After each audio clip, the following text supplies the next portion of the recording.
You're listening to the greatest multifamily investment advice show. My name is Adam Ras, and now I'm talking everything multifamily for an in-depth conversation, and I will be diving deep into raising capital, deals, and underwriting process. Welcome back to the greatest multifamily advice show. Today we have Paul Moore, an exceptional guest, as a real estate investor focusing on scaling self-storage facility, different self-storage facility agenda. I'm sorry, I have to repeat again. Welcome back to the greatest multifamily advice show. Today we have Paul Moore, an exceptional guest, real estate investor focusing on scaling self-storage facilities. Please help me to welcome our guest today. How are you doing, Paul? Hey, it's great to be here. I'm so honored to be on your show, Adam. Thank you a lot for being with us today, and I really appreciate you taking the time. Paul, your background is focused more on the commercial scale or commercial properties. Can you tell us what was the beginning for you on the commercial space? Yeah, so I sold my company to a public firm 25 years ago, and I started flipping houses, flipping waterfront lots. I built 7 or 8 houses. I did a small subdivision. I did rent-to-own homes. I built some websites to sell leads to realtors. And during that whole time, I kind of wondered, how do you get where the big boys play, in commercial real estate? I didn't know where the on-ramp was. Syndication wasn't that famous, 18 or 20 years ago. But I finally ended up building a multifamily quasi hotel with a business partner in North Dakota to serve the oil and gas industry as they were in the big oil boom. In the Bakken of North Dakota, the Bakken region.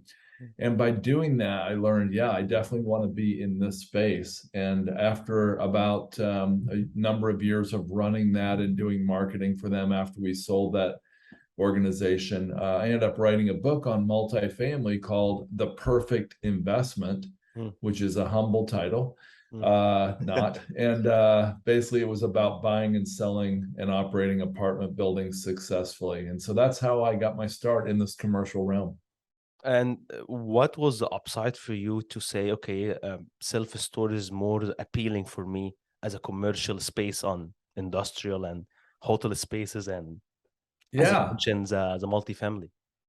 Yeah, I don't know if you can tell, but I'm a little older. I'm in my late 50s, and when I hit my 50s, I was sort of tired of losing money. I actually did a lot of investments that were very profitable, and I made a lot of money, but I also lost money on some deals, and I hated that. And I hated the thought that, I was speculating rather than investing. And once I understood the difference, I really wanted to be an investor, not a speculator. And it started to feel to me like I was going up against people who were speculating when I was trying to buy apartment deals, because it seemed like they were taking a whole lot of liberal, underwriting assumptions and, putting them on paper as sort of the future fact. And you know what? It turned out they were usually right, because the rising tide has lifted all boats the last 12 or 13 years since the recession. But like Warren Buffett said, someday that tide will go out, then we'll see who's skinny dipping. And I didn't want to be a skinny dipper. And so I decided, hey, I want to find an asset class where there's not such intense bidding for all these deals, and there's a lot more mom and pop owners that have a lot more upside left on the, a lot more meat on the bone, a lot more potential upside.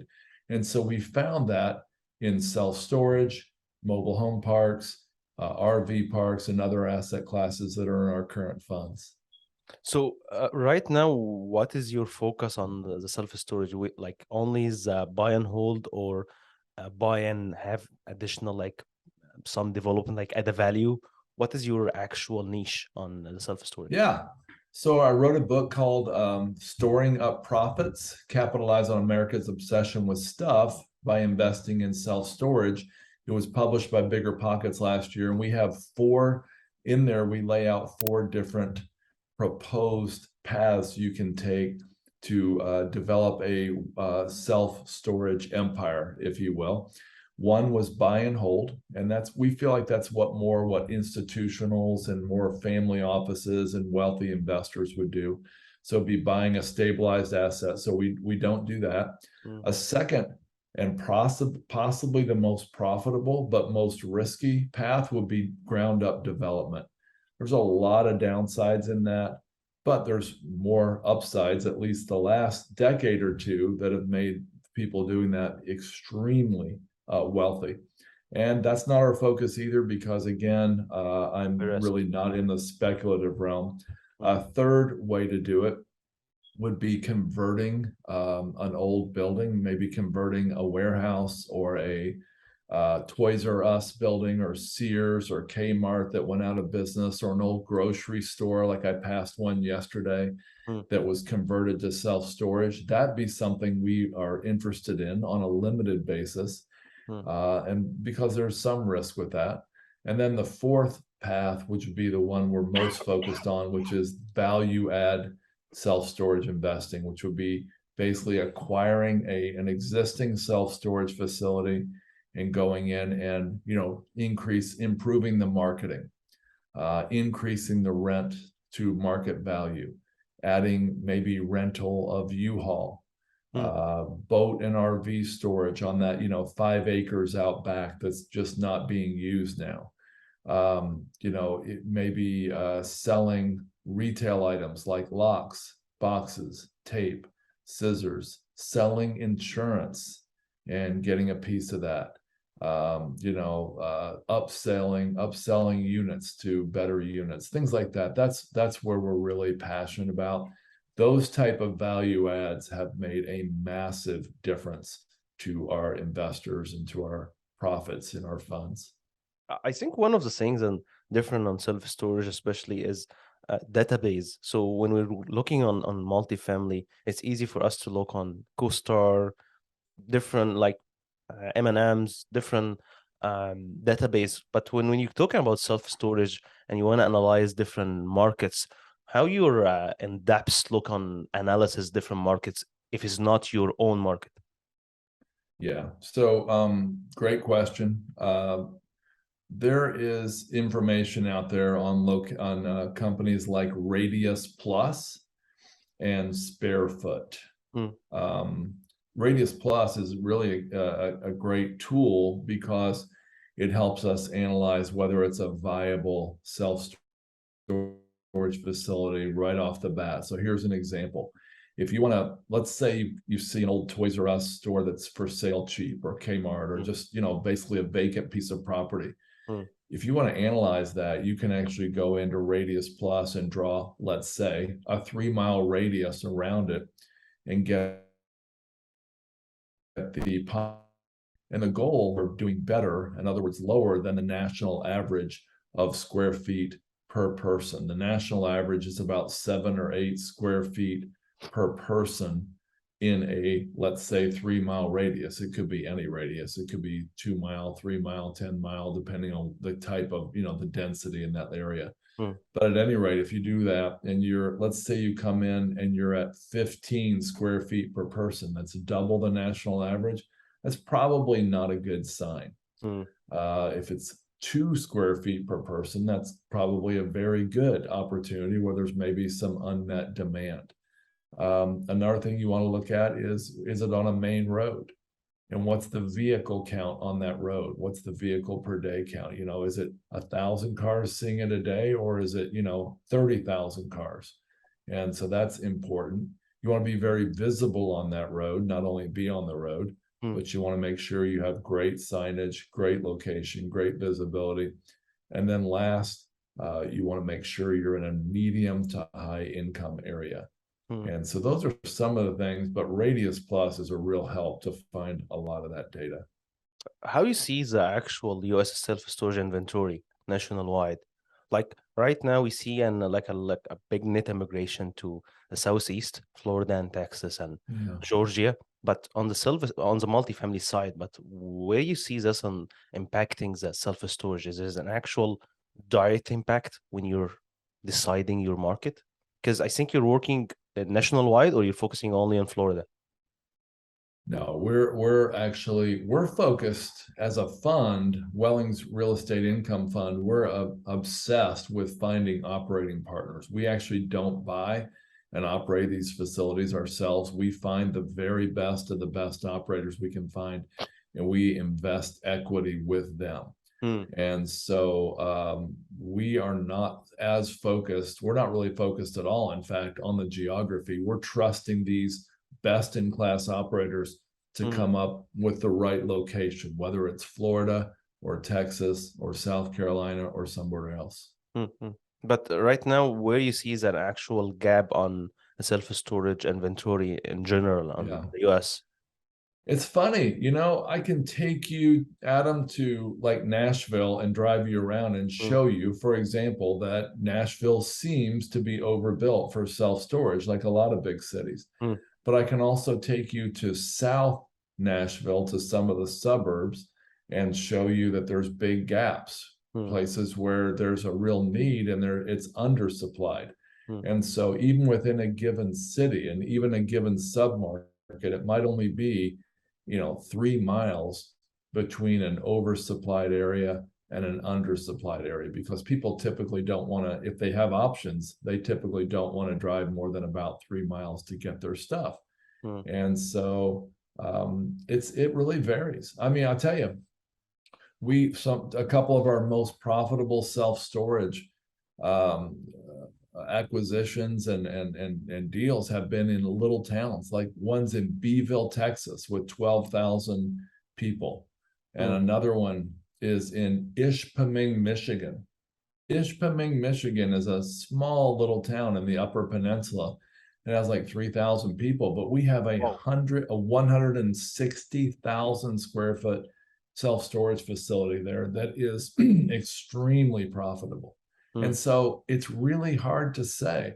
You'd think I'd rather be in Greenville, South Carolina. Well, we invested there as well, but those aren't as profitable. So because of the competition, it's just really hard to say. I think because of the competition and the price range and so on. The competition is definitely a huge part of it. And you mentioned that this is one of the things that drive you to self-storage is a competition on the multifamily, that you cannot make the IRR and equity multiplier as the self-storage. Yeah, well, 93% of the assets, the large multifamily assets, are owned by multi-asset owners. And typically those people have already, done the value add. They've already done the upgrades, to get it up from the 1970s or 80s to modern. And there's not that much left to do. And so you've just got to fight to raise price and raise occupancy, but they're typically already doing that too. In self-storage and mobile home parks and other asset classes we invest in, they're often mom and pop owners. And these mom and pop owners don't have the desire or the resources or even the knowledge to make these upgrades. They don't have to, because they can get top dollar these last few years without making the upgrades. And so they're leaving a tremendous potential for an operator to come in and really make improvements. In the current market, with the current recession, we're in the middle. How you see the recession right now affecting the number or on returns on the self-storage in general? Do you see an actual lower expectation from the investors right now, or the sellers, or both sides? Right now, where we are as we record this, Adam, there's a lag between sellers' expectations, which are still very high, and buyers' new expectation, which is dropping as far as price. And so there's probably going to be another, 6 months, maybe more, where there's not as many deals getting done. I think a lot more deals will probably not get done until that aligns. But I think that the profit potential as interest rates rise and as the debt service coverage ratio is more likely to be, to be lower, I think that it's going to have to drop values. I just don't see any way around it. Yeah, the play now is to see what's going to happen, because eventually all of the private equity firms, family offices, and even lenders, they have to have the middle ground on the terms, and sellers also have to turn their or lower their expectations, so we can have like a close, like a little bit middle ground here. But yeah, I Right. agree on what you're saying. But my next question will be, how you see the self-storage as a space with lending right now? What is the challenges now, especially with, as you said, high expectation, high interest rate?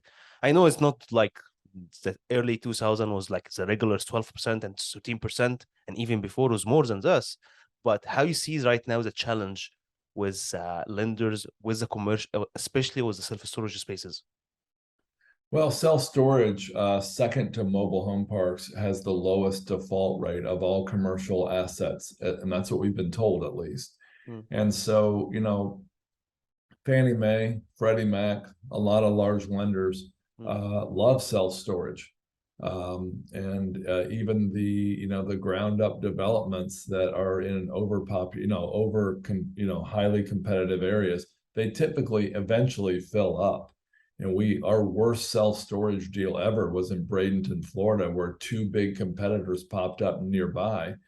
And eventually it turned, I think it was like an 88% profit to investors. And so, like I said, it eventually fills up. So I think lenders are still really positive about this, but we have to deal with the higher interest rates, which is just a fact of life. mm. As you mentioned just now, that you're not focusing more on the operation side as a syndicator, you're more like a private equity fund right now. What is the upside for you when you're looking, as you mentioned, on as experience or professionals, sponsor or GB partners? What is the actual criteria for you to partner with this kind of operators? Especially that I Yeah. understand on private equity, you're basically having like a second position on the property.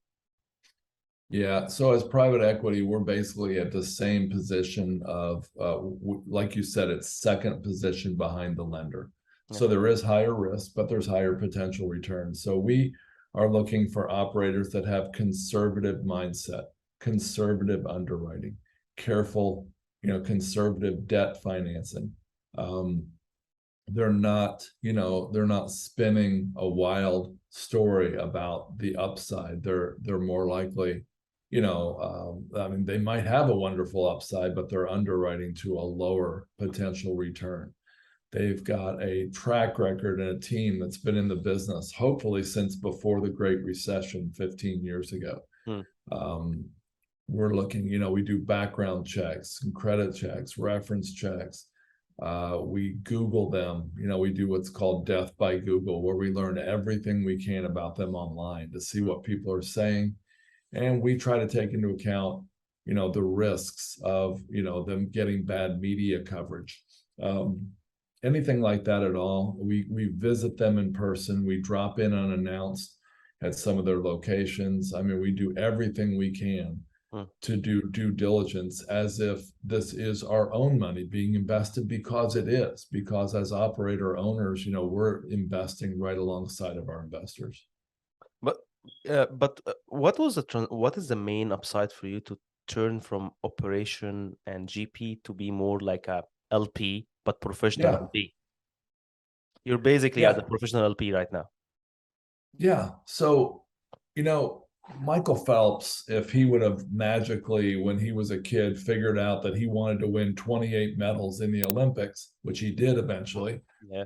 he might have been tempted to go out and be, to get involved in throwing shot put in the high jump, long jump, javelin, all kinds of other sports in addition to the pool, but he didn't. He was hyper focused, and he's famous for his training regimen, which was extreme, 80,000 meters a week in the pool and a whole lot else, 7 days a week training.